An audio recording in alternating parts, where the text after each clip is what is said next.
అందరికీ నమస్కారం. SVK TV news కి స్వాగతం. సైదాపూర్ మండల కేంద్రంలో ఘనంగా మంత్రి పొన్నం ప్రభాకర్ జన్మదిన వేడుకలు. సైదాపూర్ మండల కేంద్రంలో బుధవారం పొన్నం ప్రభాకర్ జన్మదిన వేడుకలను మండల అధ్యక్షుడు దొంత సుధాకర్, జిల్లా సీనియర్ నాయకులు గుండారపు శ్రీనివాస్ ఆధ్వర్యంలో ఘనంగా నిర్వహించారు.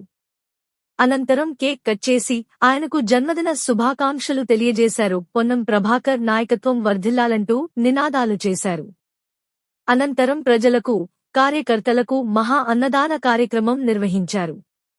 అలాగే సైదాపూర్ ప్రభుత్వ ఆసుపత్రిలో పేషెంట్లకు పండ్ల పంపిణీ చేసి వారి యోగక్షేమాలు తెలుసుకున్నారు. ఈ సందర్భంగా పలువురు నాయకులు మాట్లాడుతూ తెలంగాణ రాష్ట్ర ఏర్పాటులో ముఖ్య భూమిక పోషించిన పొన్నం ప్రభాకర్ ని తెలంగాణ ప్రజలు ఎప్పటికీ మరువలేరని, నిజమైన ఉద్యమ నాయకుడు పొన్నం ప్రభాకర్ అని అన్నారు. హుస్నాబాద్ నియోజకవర్గాన్ని ఇంకా అభివృద్ధి స్థాయిలో ముందుకు తీసుకెళ్తారని ఆకాంక్షిస్తున్నట్టు తెలియజేశారు. పొన్నం ప్రభాకర్ మరియు వారి కుటుంబ సభ్యులకు ఆ భగవంతుని ఆశీస్సులు ఉండాలని కోరుకుంటూ పొన్నం ప్రభాకర్ కి హుస్నాబాద్ నియోజకవర్గ ప్రజల పక్షాన, కాంగ్రెస్ పార్టీ పక్షాన పుట్టినరోజు శుభాకాంక్షలు తెలియజేస్తున్నామని అన్నారు.